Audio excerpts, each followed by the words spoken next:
Greetings. Welcome. We got a lot. We have 3 chapters. I intend to cover 3 chapters. So we'll start a little bit early.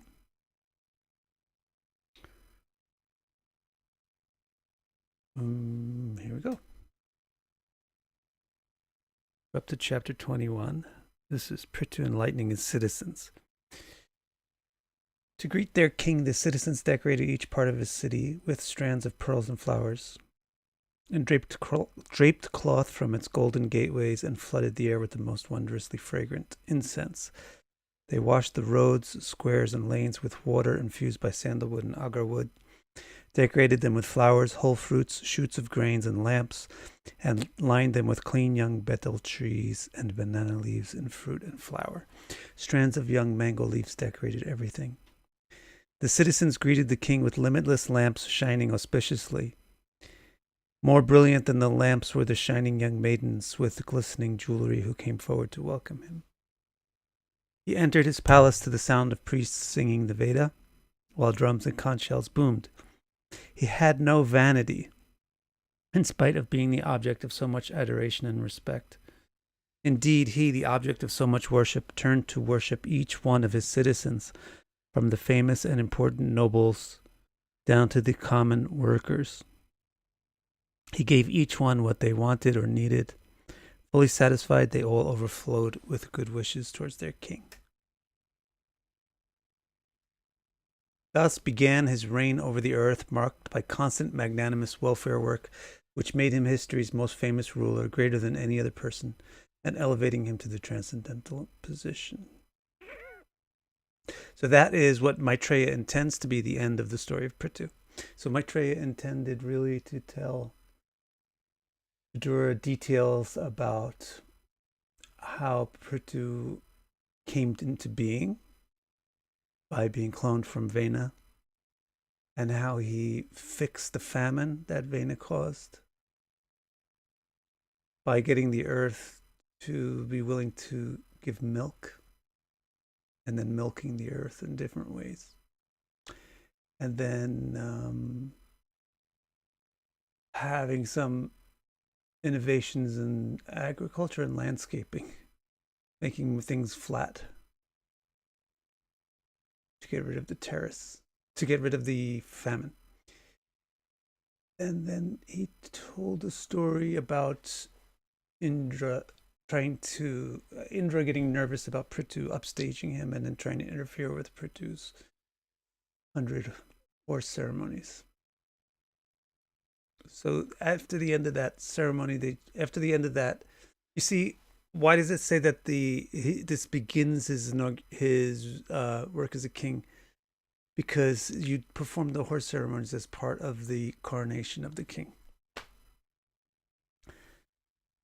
So what it actually shows is that he put aside formalities.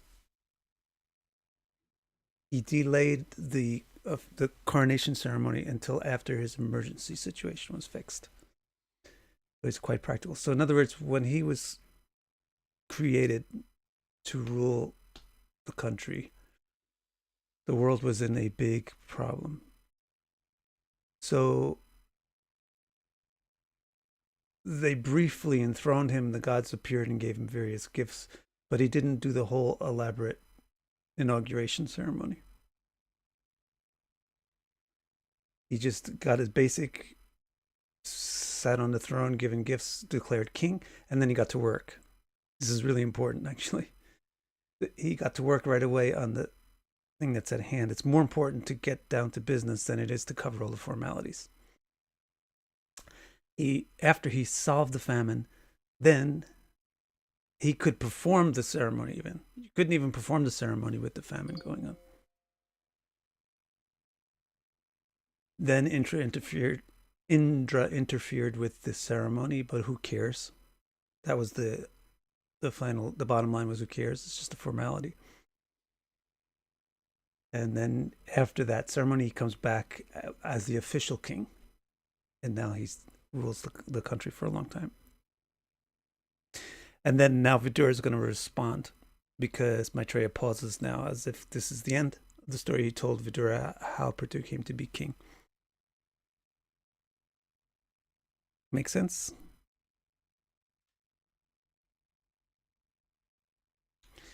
Now, Vidura says, after hearing Maitreya narrate the story of Prithu, Vidura very gratefully and respectfully asked to hear more. You've told me about Prithu's coronation and the limitless gifts he received from the greatest gods. You told me how his hands were empowered by Vishnu to milk the earth, to milk the wealth from the earth. Is there anyone who would not want to hear more about him? Even kings of earth, even kings, maybe it needs the word the, no? Even the kings of the earth and the gods of the world want to hear about him so they can emulate his auspicious deeds. Maitreya decided to tell Vidura about Prithu's final deeds, in which he communicated great wisdom to his citizens. So now we go back. So Vidura gets Maitreya to tell more about Prithu. And now we jump back into Maitreya's narration. Prithu lived in a country between the Ganges and Jamuna. You can actually look on a map to see where that is. It's actually pretty close to the modern Indian capital. Prithu lived in a country between Ganges and Yamuna. He enjoyed great pleasures, demonstrating how to exhaust the results of good karmas. How do you exhaust the results of good karmas? You use your by good karma, you'll be getting a lot of abundance, profit, etc., and you use it to benefit people. That's how you exhaust the results of good karmas. You want to exhaust karmas because otherwise you're stuck in cause and effect. You also want to exhaust good karmas, and the way that you do that is by using your fortune unselfishly. So that's what he demonstrated. He enjoyed great pleasures, demonstrating how to exhaust the results of good karmas. His scepter united the 7 islands under his unwavering law and order, but he never overstepped his bounds in any attempt to regulate the intellectuals and spiritualists. This is one of the fundamental principles of Vedic society, that that intellectuals and spiritualists actually existed in those days. They weren't shams. So those people would guide the king, not vice versa. Once there was a great ceremony attended by the celestials, sages among intellectuals, philosophers among kings, and the greatest spiritualists. When all had been respected as deserved, he stood up amongst them, seeming like the moon amidst stars.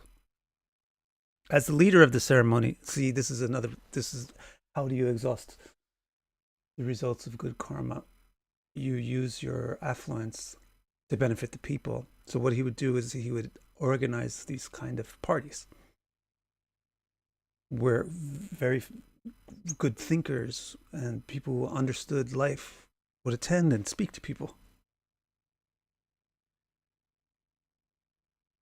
So at one of these, so now Maitreya is going to tell Vidura about one, as if it's like an archetypical one. It's a very important one towards the end of Prithu's life. As the leader of the ceremony, he set aside his normal clothing and ornaments to wear the prescribed black deer skin and hold kusha grass. This only made his natural beauty even more obvious. So he's not going to be dressed as, he's performing a Vedic ceremony, which is in those days the equivalent of a social function. He's performing the Vedic ceremony, so he's not going to be ostentatious. Humility is the foremost quality. Humility and sincerity are the foremost qualities of goodness. So when you are the performer of a Vedic ceremony, you don't do anything ostentatious or showy. So there's a certain specific way that you dress, which is very basic and frugal. So although he's typically, everybody sees him dressed up like an emperor, at these ceremonies, he would dress very simply. But he was so naturally beautiful that he would look better when he dressed simply. He was tall, his arms were long and thick, his shoulders broad. His eyes were bright like sunrise, illuminating the blossoming golden lotus of his beautiful nose and gentle face. You get that analogy, that The sun usually makes the lotus flowers open up. So in this case, the eyes look like the sun and the face looks like the lotus flower. His smile revealed his beautiful teeth. His chest was broad and his hips were vast. His stomach had beautiful lines like leaves. His navel was a spiral. His thighs were brilliantly golden, and his feet had tall arches. The hair on his head was dense, curly, and lustrously black. His neck was as smooth as a conch shell. He wore the most valuable cotton around his waist. Interesting. And on his chest, he wore the sacred thread. His glittering eyes were wet with affection as he looked upon everyone like stars glittering on pre-morning dew. He thrilled the assembly by speaking to them with a royal voice. His delightful words were charming and fascinating, yet very clear and unequivocal. He spoke to benefit everyone, and everyone seemed to hang on his every word. Good fortune to all who have assembled here, he said. All of you good people, please listen to me. I will speak because we must disclose our own understandings of Dharma when we are in the company of saintly and thoughtful people. So he's presenting himself as if he wants everybody to verify his opinion,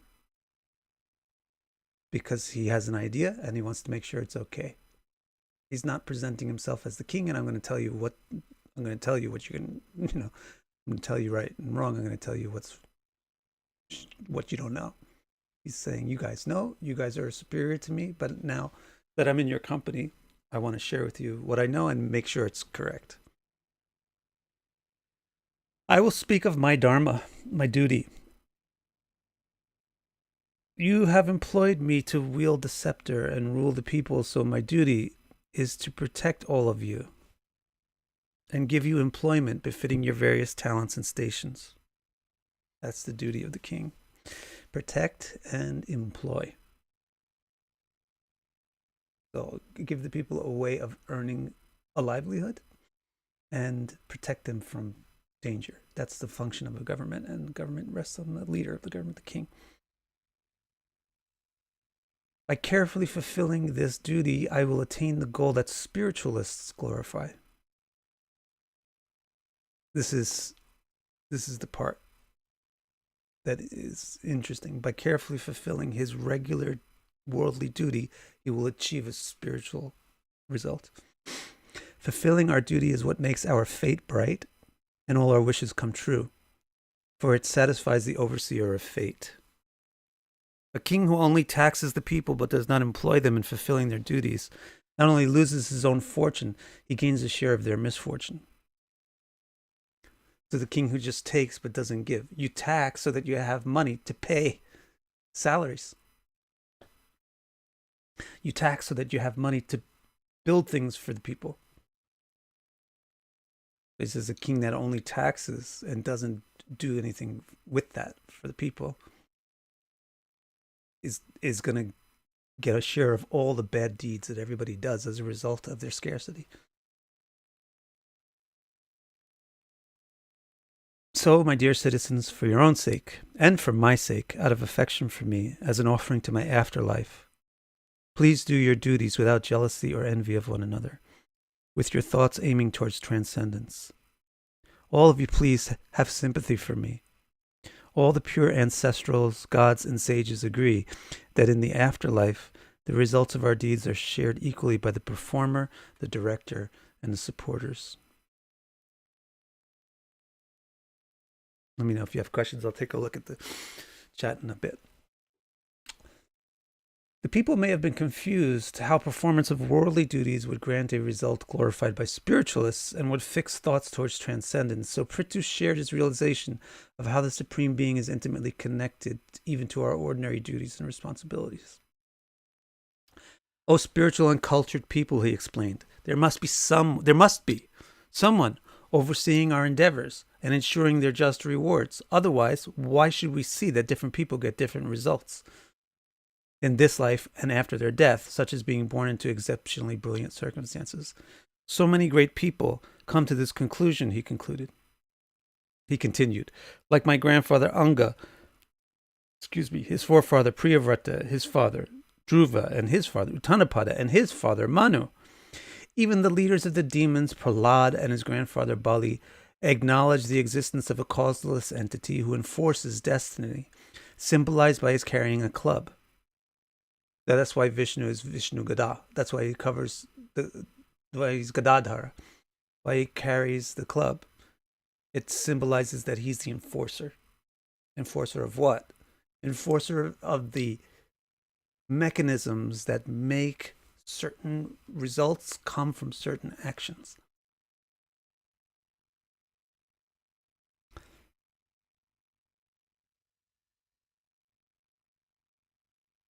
Yes, there are some lamentable people like my father, the grandson of death, who are bewildered about the true nature of things. But besides them, practically everyone acknowledges that there is a single individual entity responsible for bestowing the results of our endeavors for prosperity in this life, in the afterlife, and in enlightenment. If you control yourself and act dutifully, knowing that dutiful action pleases that controller of destiny, I'm going to change that word to that, you will develop a taste for service at his feet. This taste will increase day by day, just like the Ganges water that also flows from his feet. This taste will increase day by day, and just like the Ganges water that also flows from his feet, will quickly, I don't need these commas, wash away the dirt accumulated on your consciousness through all your infinite incarnations.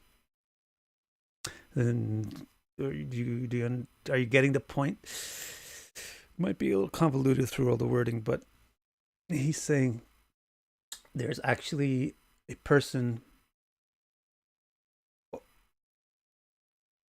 causing the laws of nature to be laws.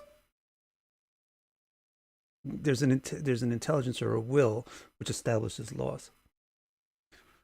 So when you conform to the laws of nature, it satisfies the lawmaker, and therefore you achieve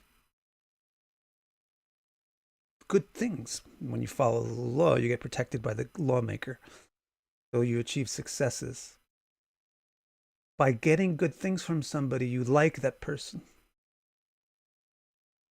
So by doing duty or conforming to the laws of nature, you develop a positive relationship with the enforcer of the laws. And by that positive relationship, you get pulled into a relationship with that person. That relationship tightens and deepens. That pulls you out of material existence or external existence, where you're not aware of the will behind the mechanisms. So he's explaining how performance of duty, regular external duties, leads to developing relationship with the Supreme Being. If you control yourself and act dutifully, knowing that dutiful action pleases the controller of destiny, you will develop a taste for service at his feet. This taste will increase day by day, and just like the Ganges water that also flows from his feet, will quickly wash away all the dirt accumulated in your consciousness through all your infinite incarnations. That feeling of affection is what creates goodness. It corrects everything. Love creates good things. So the feeling of affection for the controller will eradicate imperfections in the self, and that leads to enlightenment and liberation. As your emotions become cleansed from that infinite impurity, you will develop very strong and specific realizations that will make you totally disinterested in the external world. Then you will make your abode at the root of those divine feet and never again venture into the abode of distress, this external projection of existence. Though all of you should certainly make his devotional service your true career. Devote your actions to him using all the talents of your thoughts, words, and bodies. If you do this without pretense and the best you can, then his desire-fulfilling lotus feet will become the source of perfecting your everyone in need. Let me see what's going on in the chat, if there's any questions about any of these points. Thank you, Bardo.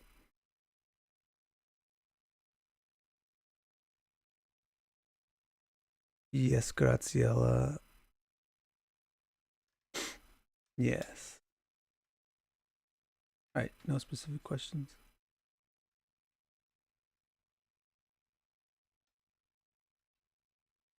I like this point that that's the true career. That's very interesting. We worry a lot if we're going to do the right career or not.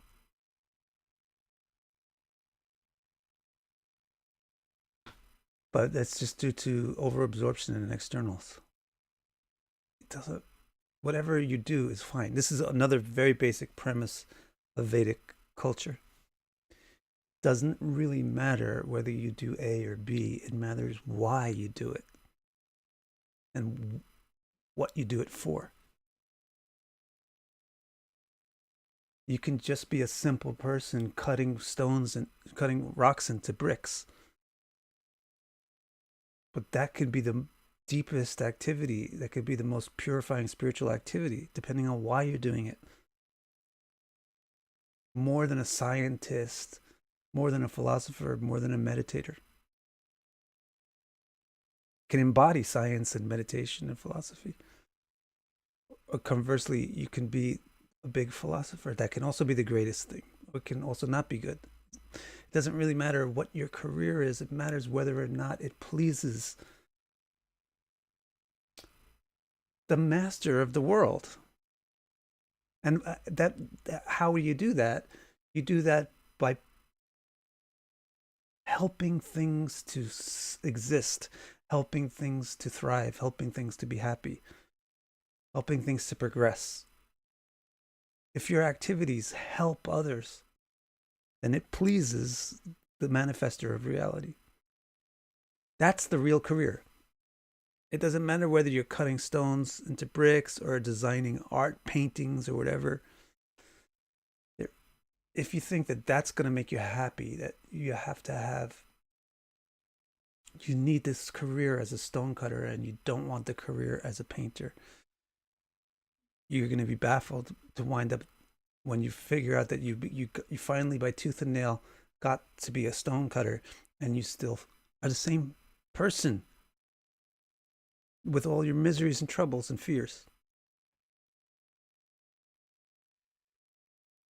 If you just realize that whatever it is that fate gives to you to do, if you do it well and do it properly and do it to benefit other people, then all of a sudden you're going to realize, oh, I'm feeling good and I'm understanding who I am and I'm understanding what reality is and what really works. I think that part is interesting. Some of the scholars in the assembly seemed unconvinced that conventional duties could grant transcendental results. After all, such things were material, but transcendental results are spiritual. Spiritual and material are certainly like day and night, they thought. Seeing the look of confusion on their faces, Prithu explained that this dichotomy between material and spiritual is not very valid or deep. After all, everything is directly connected to the supreme transcendental Godhead. Yes, he is beyond the limitations of this world, Prithu said, but all the countless limited things of this world are in him, too. All the different materials we use, all the qualities and talents we have, all the deeds we perform, and all the words and songs we say and sing, all of them exist within him. The names and forms of all of them attain their true spiritual significance when they are dedicated to serving him, who is the intrinsic form of all concentrated, completely pure and distinct consciousness. So what he's saying is extrinsic or external things are only extrinsic and external insofar as we consider them such. They're not inherently extrinsic. They're all aspects of reality. A Snickers bar. It's just as much of a part of God as a church.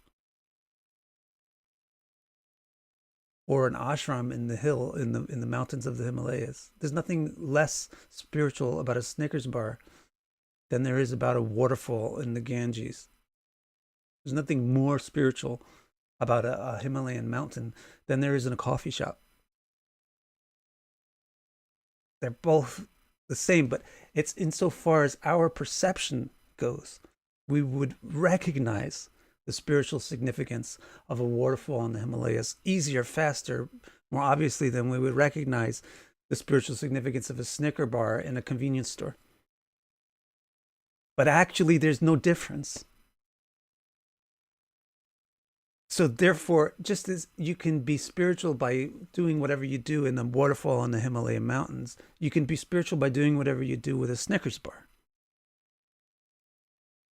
You don't have to worry about whether or not you live in a town with a convenience store or whether or not you live in the Himalayas with a waterfall. You have to worry about whether or not you understand how to be spiritual with things, how to see everything is connected to the Supreme and therefore should be used to serve the Supreme's plan, which means people should be happy by it. Existence should flourish.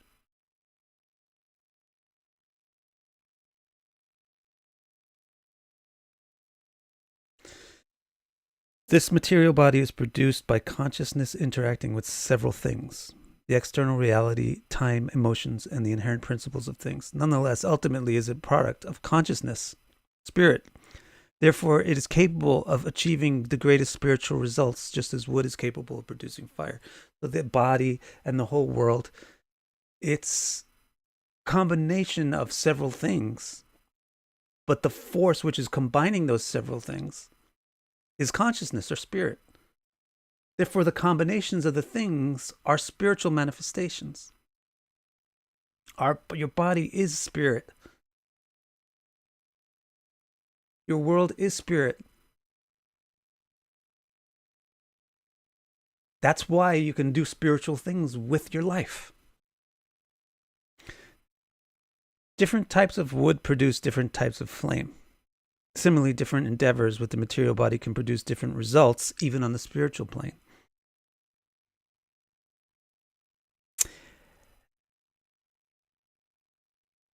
Okay, any questions there?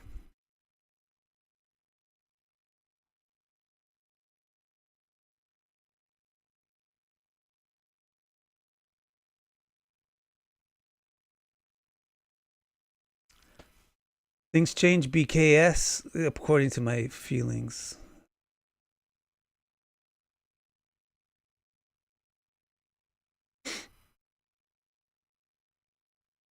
Yeah, Samurai, I will explain those things when they get explained. Because I'm not like I didn't just like come up with the explanation of the God. Maitreya said it, so I just repeated it. But so when somebody tells me something from the Bhagavatam about the conch disc and lotus, then I'll be able to talk about it. All right, we continue.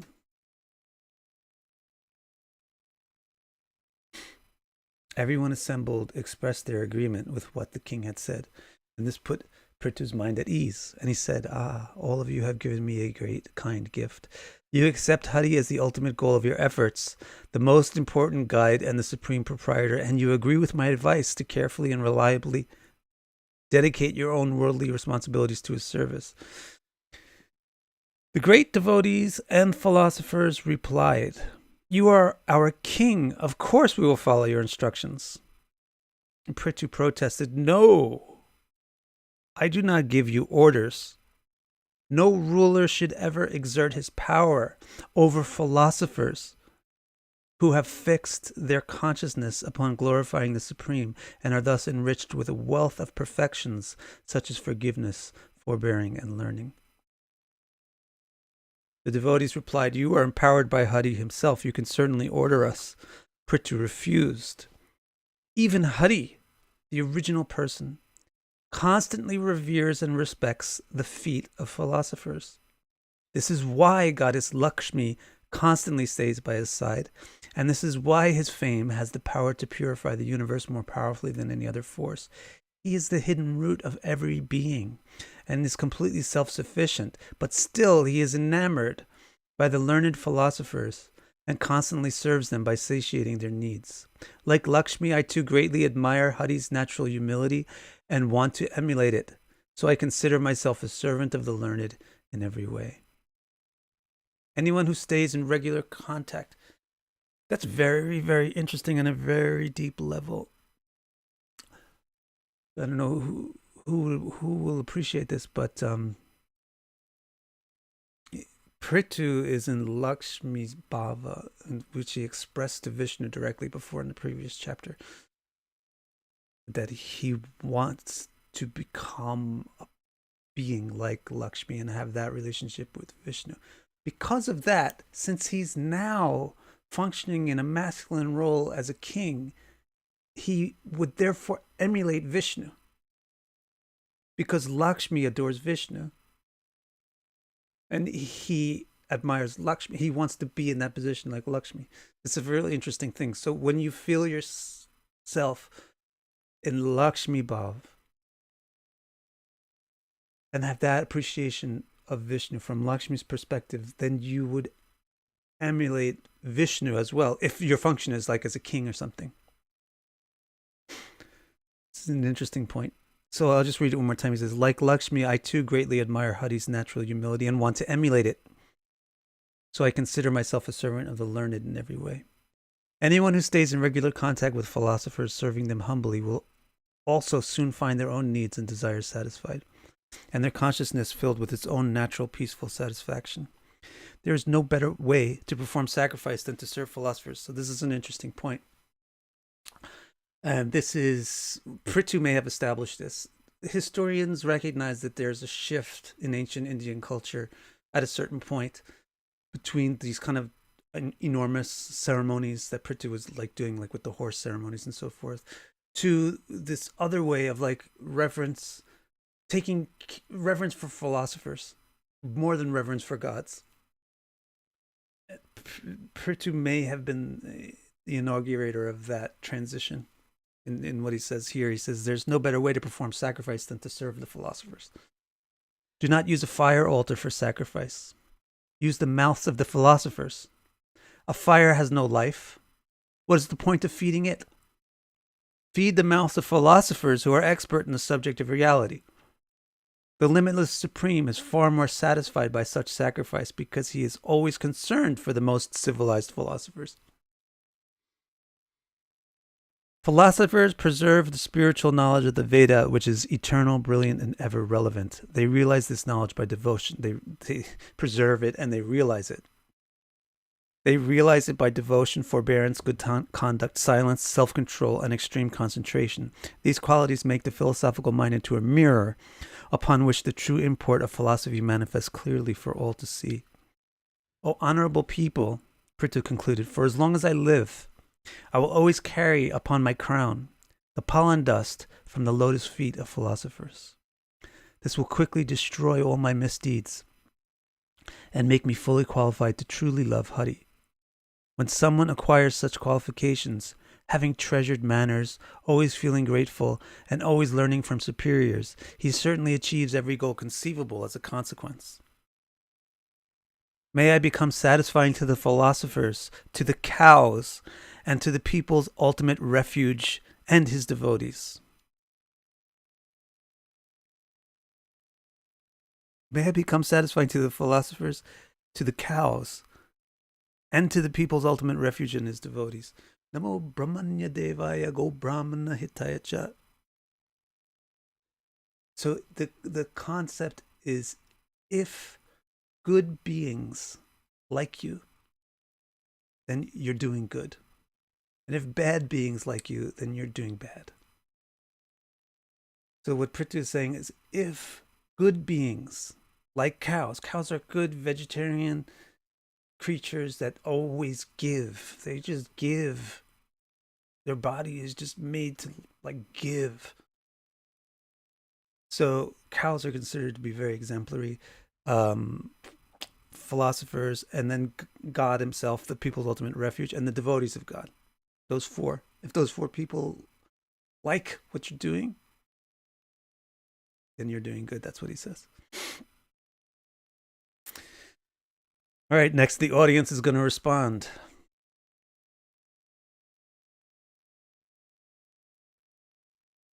Very good, Ruchi. That's what I was talking about, is how this is similar. Prithu's feeling here of what he's doing as a king is very similar to what happens with the gopis in later in the 10th canto.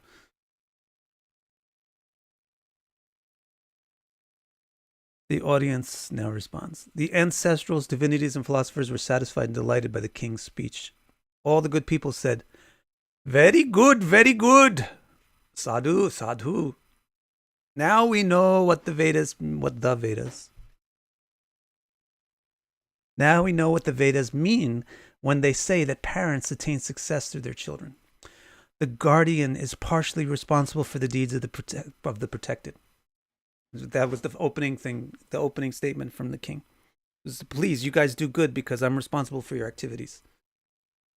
Please do good stuff for my sake. Why am I responsible for your activities? Because I'm in charge of you. So I'm influencing your activities. Anything which influences your activity is a part of the activity.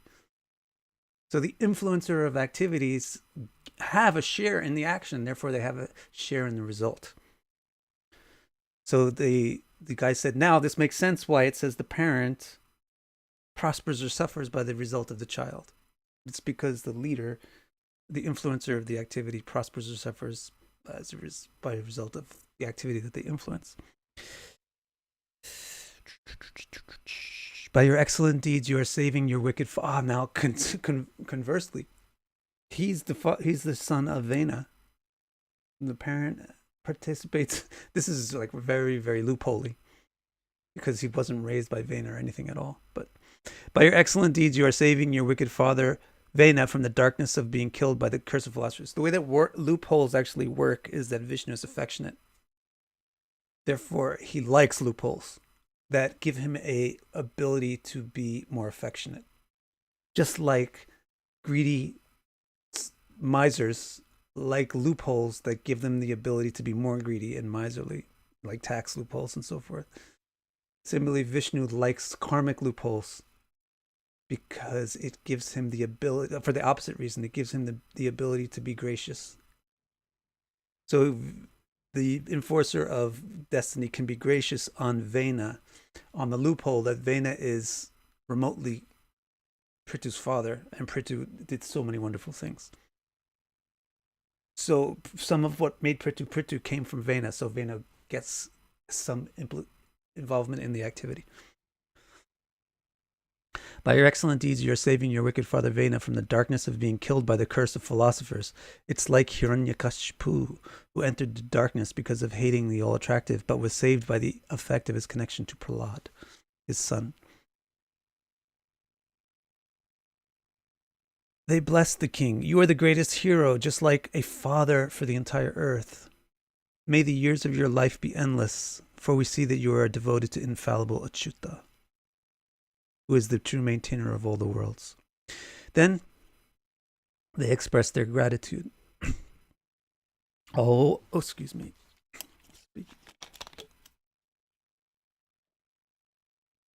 Then they expressed their gratitude. Now we really feel purified.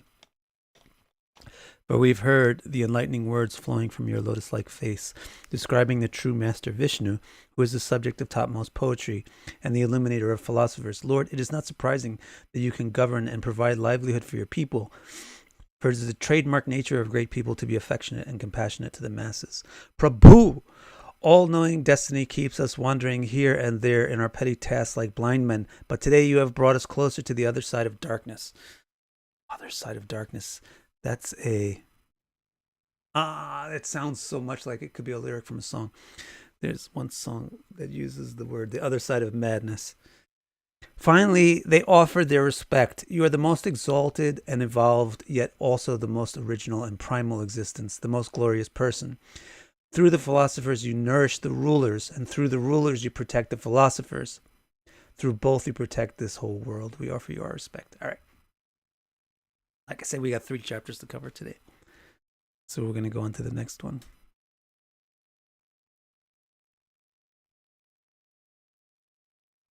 Yes, Bardo, something like that.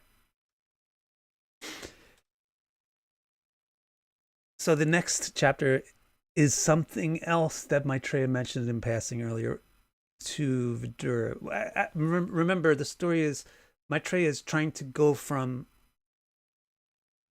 Dhruva to Prachetas because he mentioned that Narada sang a song about Dhruva while he was with the Prachetas. So Vidura asks, who are these Prachetas? So Maitreya starts to explain how the Prachetas are related to Dhruva. So he's going down a family tree to get from Dhruva to Prachetas, but as he gets down there, he passes through Prithu, And then Vidura says, ooh, I'm interested in Prithu because he's an incarnation of Hari. And then Maitreya very quickly says he milked the earth, flattened it. He, what else? He performed 100 horse ceremonies, and then he learned Adhyatmic yoga. He learned self-realization from Sanat Kumar, Brahma's first child. So far, he's told the story of two of those three things, but he hasn't told this thing about Sanat Kumar. So now he's going to tell this story. Just as the citizens finished expressing their appreciation to King Prithu, 4 sages entered the arena, descending from the sky and shining as brilliantly as the sun. The king and his retinue recognized them as Brahma's original quadruplet children. They all stood up to greet the sages as eagerly and naturally as the senses arise to greet their desired sense objects. Under the influence of their glorious nature, the civilized king approached them with humble posture and very respectfully welcomed them properly with offerings and seats. He personally washed their feet and bathed the knot of hair atop his own head with that water. He did this in front of everyone so that everyone would know his opinion of the exalted sages and the proper position even a king should show to the wise. When they were seated on their golden seats, the boys seemed like sacrificial fire, like sacred fire in an altar. Do you understand that they're boys? Let me see.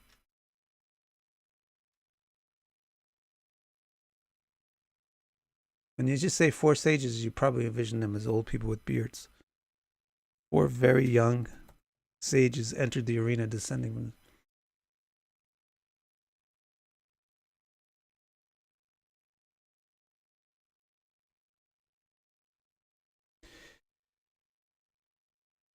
Yeah, I don't really give that much background on this. Hopefully, you know who these guys are because they came up in the 3rd canto, and there was an elaborate discussion of them and their interaction with the gatekeepers of Vaikuntha. Probably the reader would already know about these guys. When they were seated in their golden seats, the boys seemed like sacred fire in an altar. With deeply appreciative deference for these older brothers of Shiva, they're older brothers, but they never, they have full control of the pituitaries. So they never went through puberty. So their bodies never aged. They remain children forever. So that's why they're called Kumar. Chatu Kumar, Sanat Kumar, etc. Kumar means baby. It means child. So it's very, very cool. These 4 ancient beings are like, they look like 5-year-old, 6-year-old kids. And the people show them tremendous respect and all that. It's really creates great imagery. When they were seated on their golden seats, the boys seemed like sacred fire in an altar. With deeply appreciative deference for these older brothers of Shiva, the king said, "Oh, what auspicious deeds I must have done to warrant the company of you auspicious beings. Simply seeing you grants benedictions that even yogis cannot find. What could remain impossible to attain in this world or beyond for a person who has achieved the grace of great scholars like yourself?"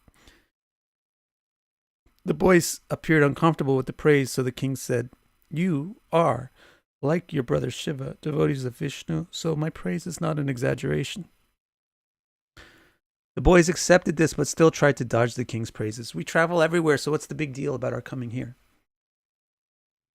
"You always travel everywhere," the king replied, "but you do so beyond the sight of common people, just as we don't see the all-seeing consciousness that is the cause and essence of everything we see." The boys remained silent, so the king continued, "Your appearance among us is the greatest wealth. Even a poverty-stricken home should be treated like the wealthiest home in the world if it welcomes sadhus like you. You have welcomed us with," the boys reply here, "you have welcomed us with expensive golden thrones and many other fancy things.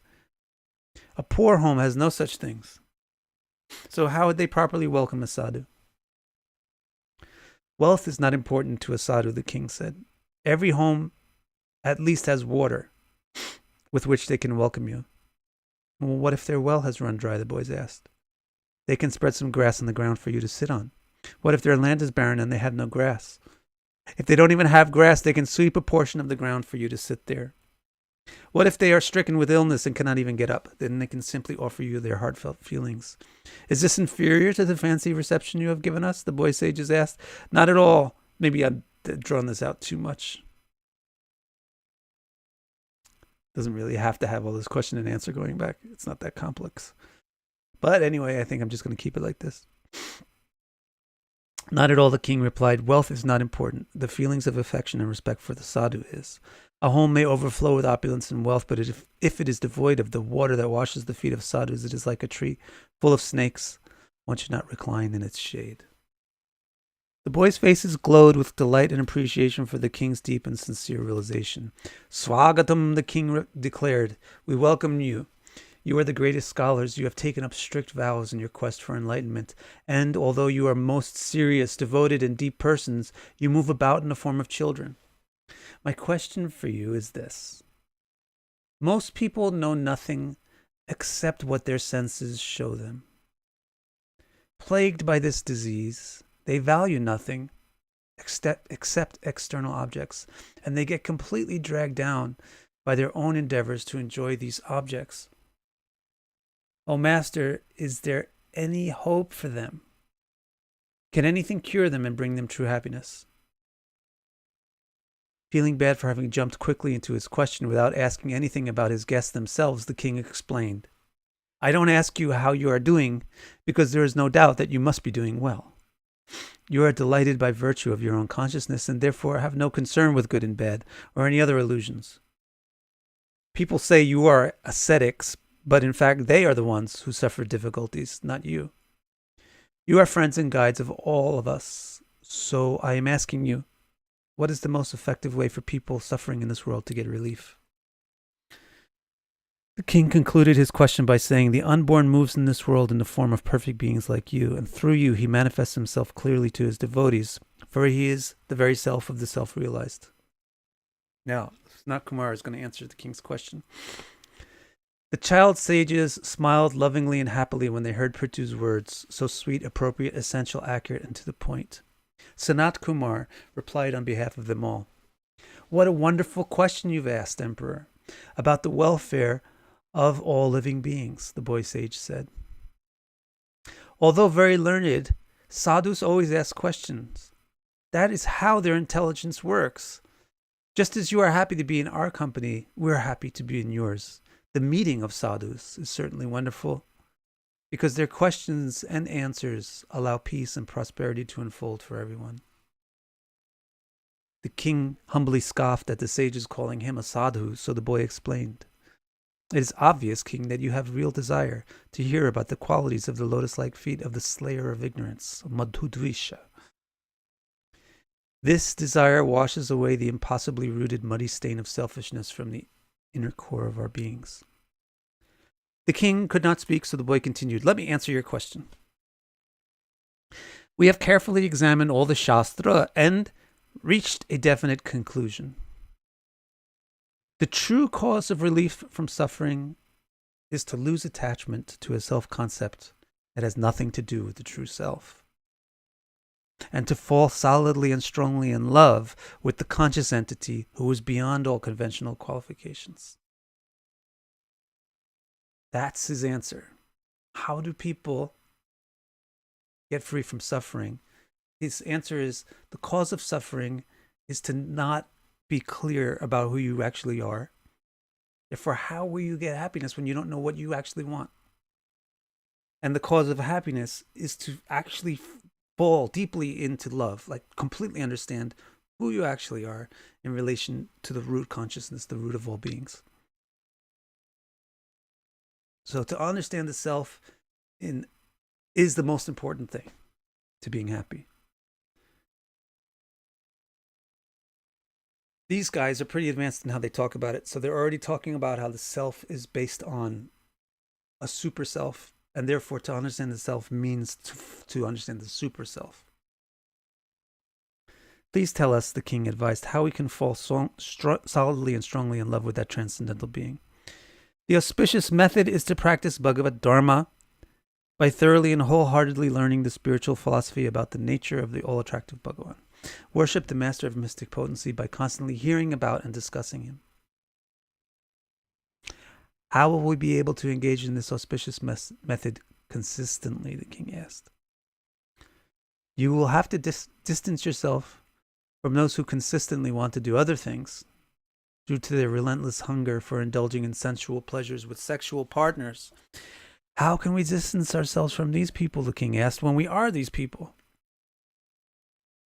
Drink the nectar of Hari's qualities, Sanat Kumar. Funny, sometimes I spell it like that. Sanat Kumar said delightfully, and you will experience a sense of satisfaction so profound that you will give up all other ideas of pleasure. Once we gain an initial taste for Hari's qualities, the king asked, how can we develop and deepen it? Cause harm to no one, the boy replied swiftly and clearly, and try to live the way the great, peaceful spiritualists live, always expressly intent on remembering the nectarian flavor of lotus-faced Mukunda. Also, observe the restraints of self-control by living with minimal needs and prevent yourself from insulting anyone by tolerating loss and gain.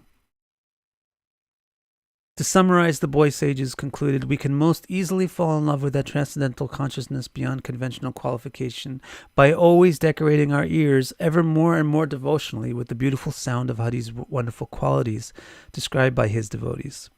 This devotion also easily causes detachment from the self-irrelevant world of cause and effect. Delighted to hear the sage speak so clearly and definitely, but with such depth and breadth, the king eagerly asked, what happens when a person falls in love with that transcendental consciousness? Sanat smiled out of satisfaction with the king's eagerness to hear more on the subject. When we fall firmly into love with that transcendent being, the boy said, then, if we also have an experienced guide, that love will produce very powerful knowledge and disinterest in all other things. These weaken the power of the 5 things that obscure our soul, burning them away like fire, destroying its own source. The boy did not list the 5 things obscuring the soul because he knew that the king was learned and already knew them: ignorance, self-ambition, attachment, aversion, and fear.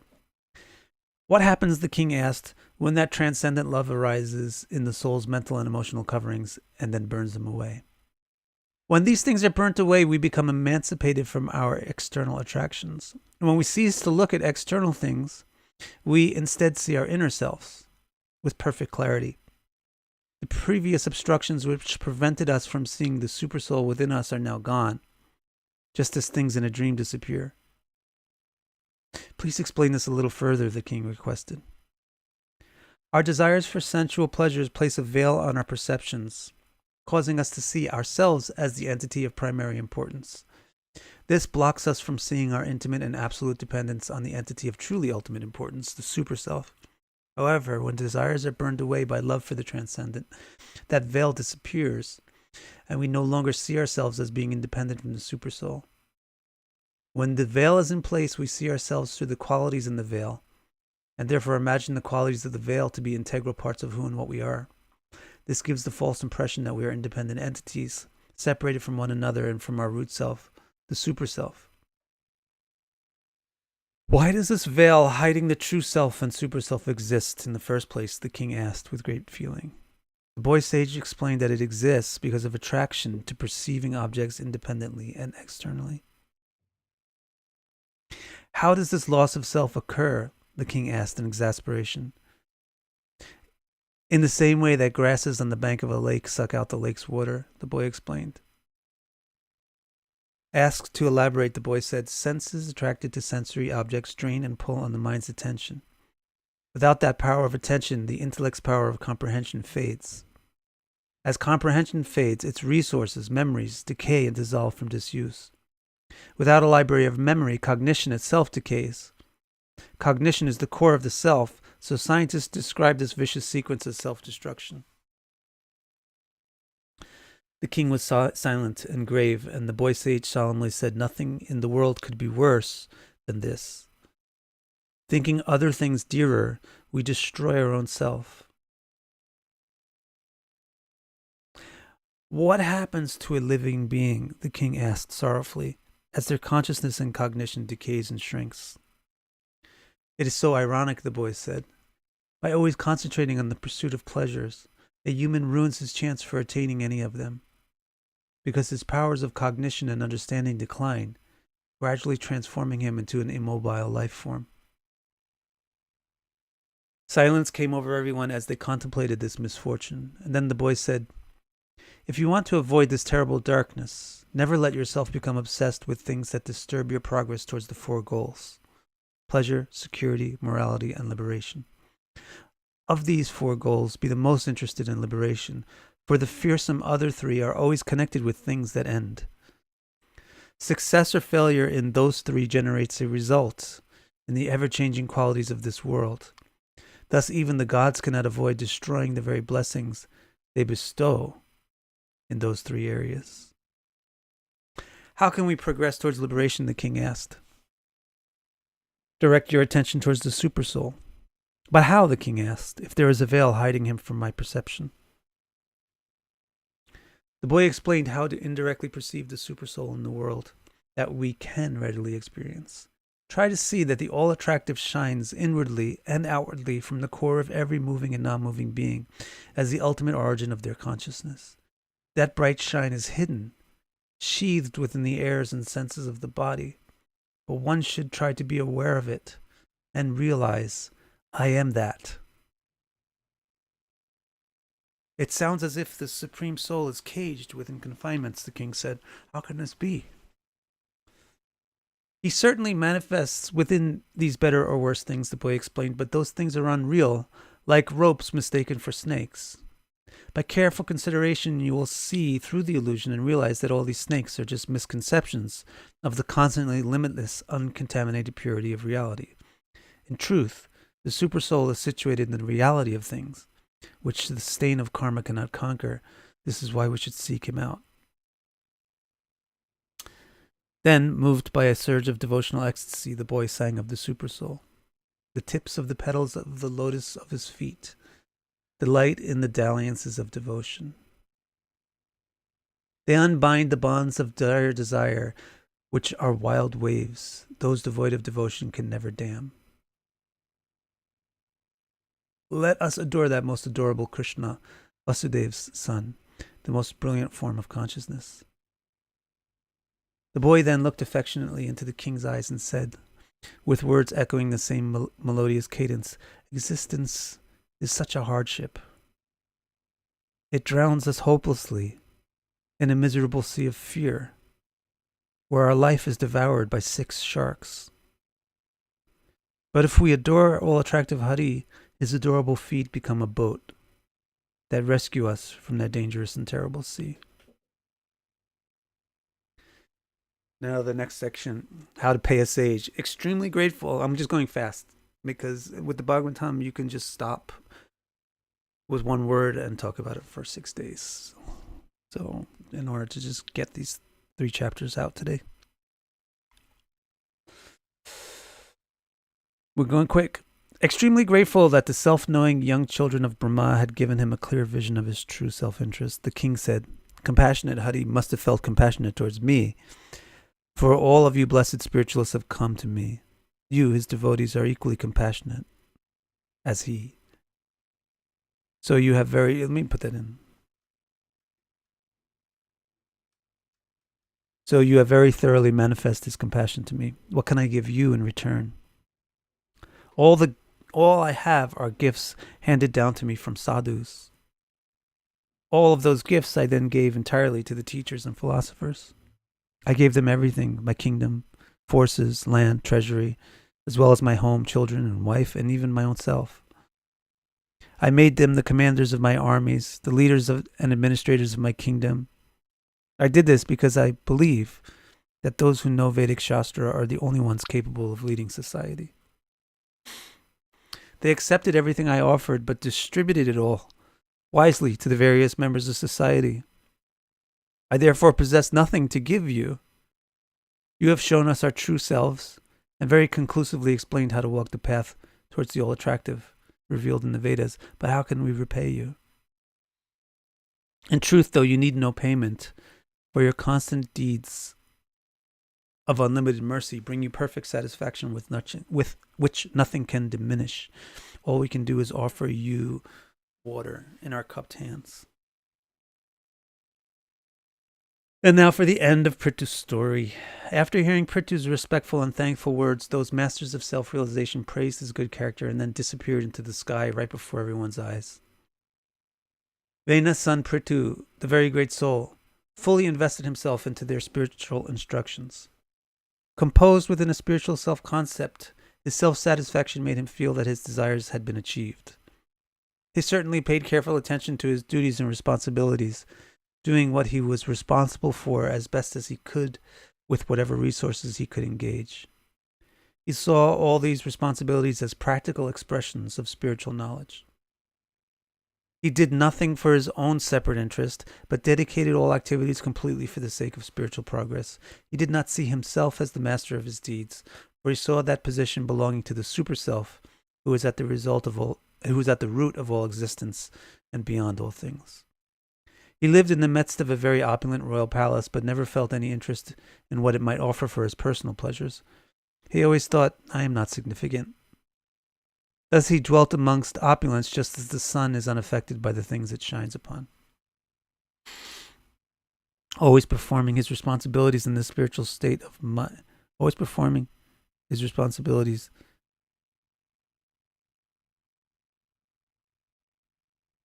in the spiritual state of mind.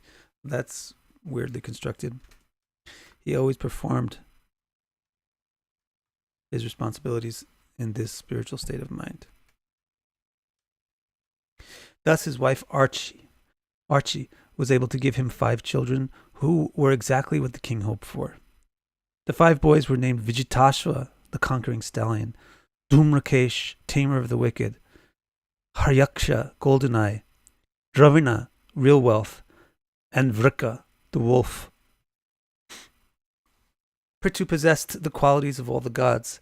He used each of those mental, verbal, and practical qualities to very gently nourish and delight all his citizens, thinking himself as only an instrument of the Supreme who wants to protect and nourish creation.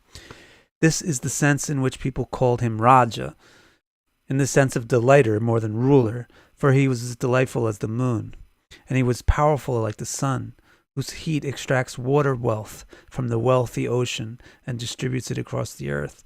Sorry, capitalists. His inseparable power was like Agni, the fire god. He was as indefeatable as Indra, the king of paradise. He was as tolerant as the earth goddess, and as wish-fulfilling as paradise itself. He was like Parjanya, the rain god, in showering blessings that fulfilled all desires. His intellect was unfathomable as the sea, and his heart was as steady as the mountains. His ability to teach was like Dharma, the god of morality.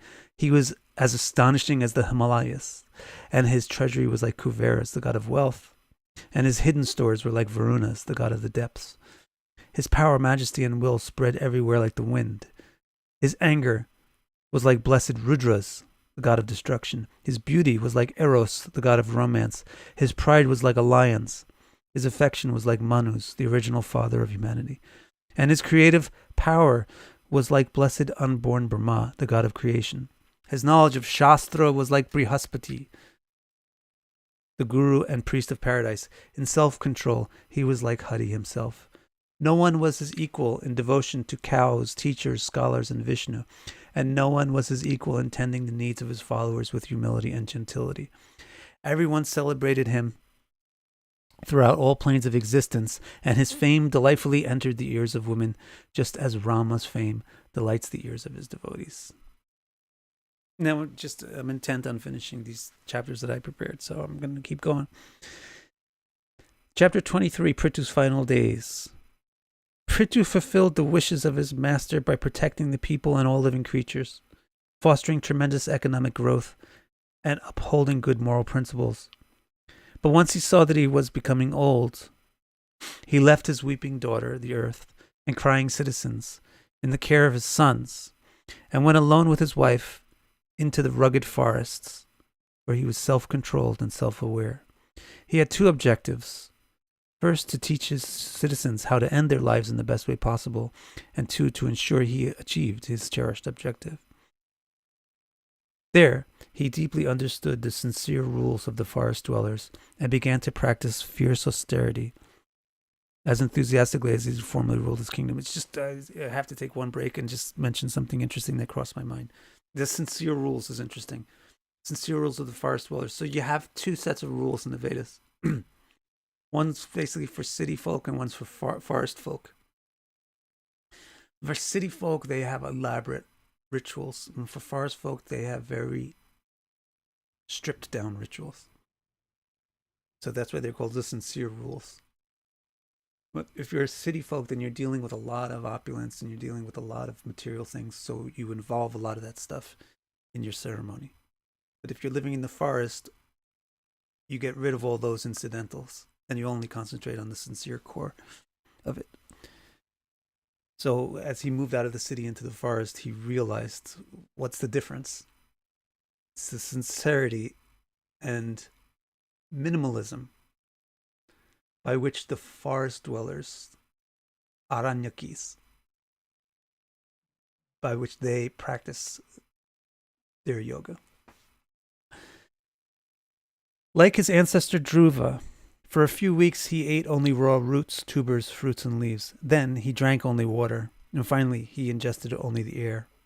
He slept out in the open, on the bare earth. During the summer he silently sat beneath the sun. So you could do this for more than a year, apparently. During the summer he silently sat beneath the sun in the middle of 4 fires. During the monsoon he stayed outside in the rains. During winter he stayed in the water up to his neck. Desiring to achieve Krishna, he did his austerities to the utmost extreme. Tolerance, brevity of speech, restraint, reversing the flow of reproductive energy, and breath control. Perfecting these practices gradually made him very carefree and desireless, which destroyed any need for activity. His breath control stopped the normal outward flow of energy, unbinding him from sensual absorption.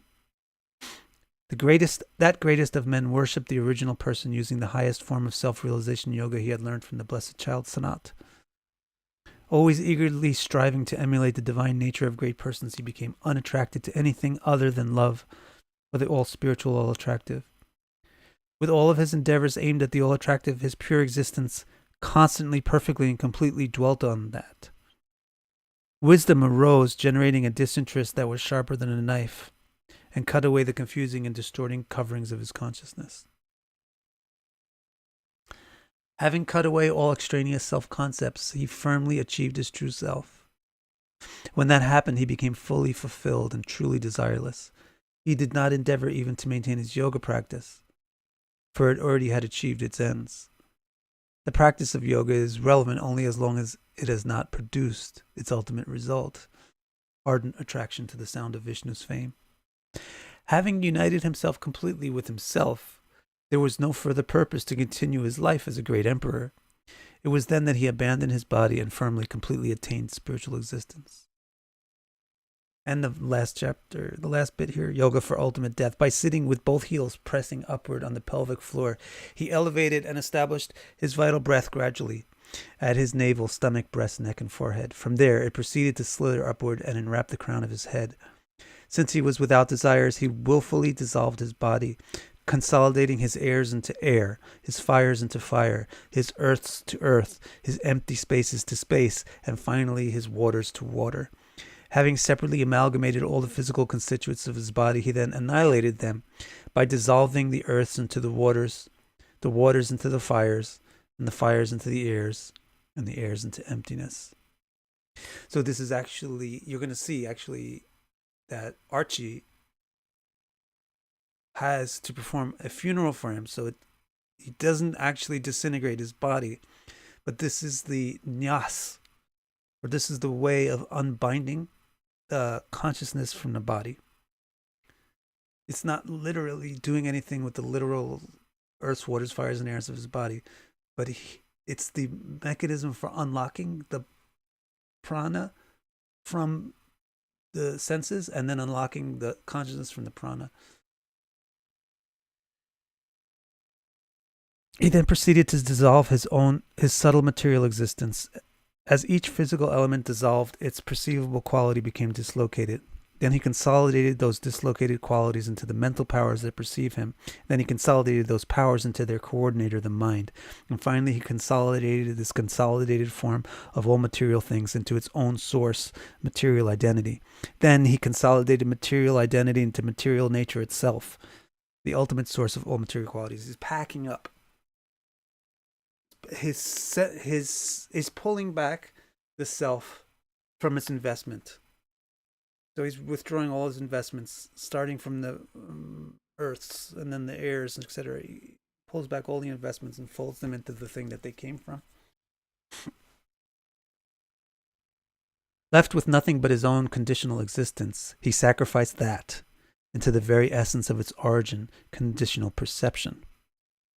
Now divested of every evolute, he was his true self, an unfettered person, full of powerful perception and independent disposition. A true master of energies, he used these powers to manifest his true form. And now finally a word about Archie. His wife, the empress named Archie, had followed him into the forest, although the earth did not deserve the touch of her delicate and beautiful feet. She lived like a sage because she attentively aided her husband in his dedication to extreme spiritual vows. Although it emaciated her, she felt no inconvenience in any of that inconvenience, and instead was delighted by her beloved's respect and gentle touches. When she saw that all signs of life had dissipated from her husband's body, she wept a bit, for he had been so kind to the earth and to her. Then that virtuous woman placed his body into a fire she had made on a hilltop. She performed his funeral, submerging herself in a river and offering sacred water to her husband, who had been an agent of kindness. Seeing all types of gods watching from the heavens, she paid respects to them, and then walked around the burning pyre 3 times. Finally, meditating on her husband's destination, she enwrapped herself in flame. Seeing this saint achieve her heroic husband Prithu's destination, the gods, especially the blessing-granting goddesses, began to glorify her by the thousands.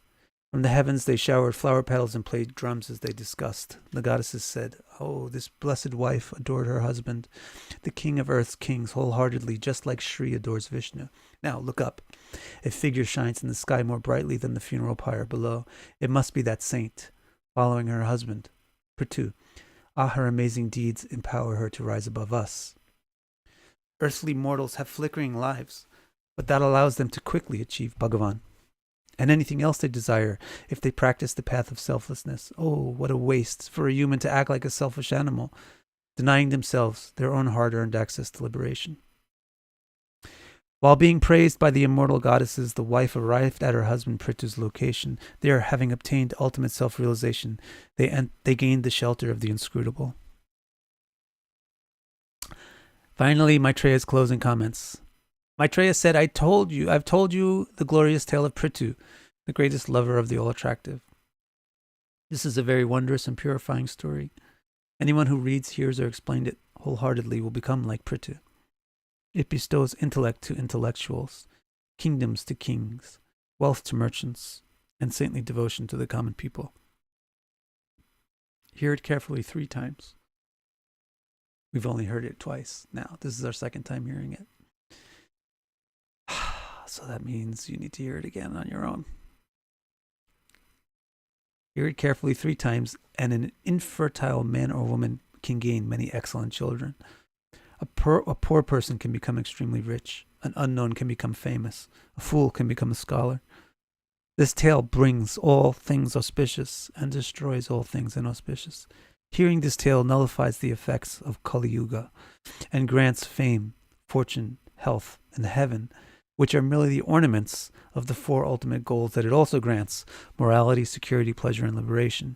If you desire to attain any of these in the most complete and perfect manner possible, hear and contemplate this tale with great enthusiasm. If a king hears this tale before riding out to conflict, other kings will submit to him, as they submitted to Prithu. The best idea, however, is to read, hear, and discuss the tale of Prithu's spotless character without any such motives. Then one can achieve pure love for the all-attractive.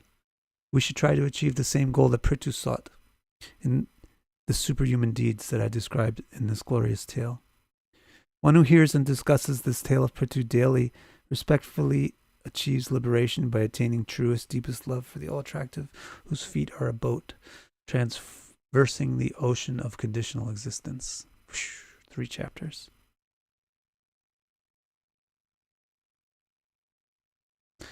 I'm going to just sign off, though.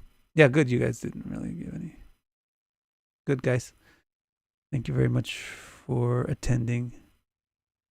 What is the literal meaning of the word Achyuta? It means literally infallible, inscrutable.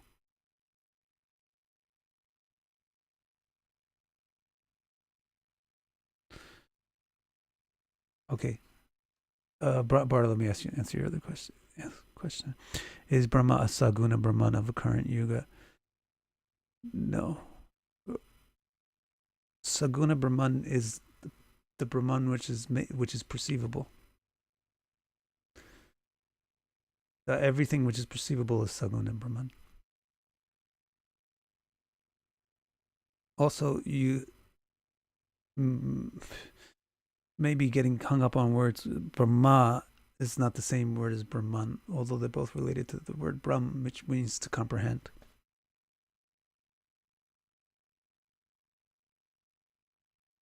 Thank you, Sanyukta. What else?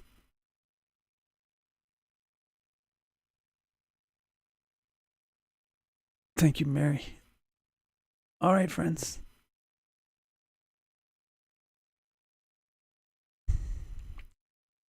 See you. Have a good weekend, and I'll do that other video today. The house 3 and 8.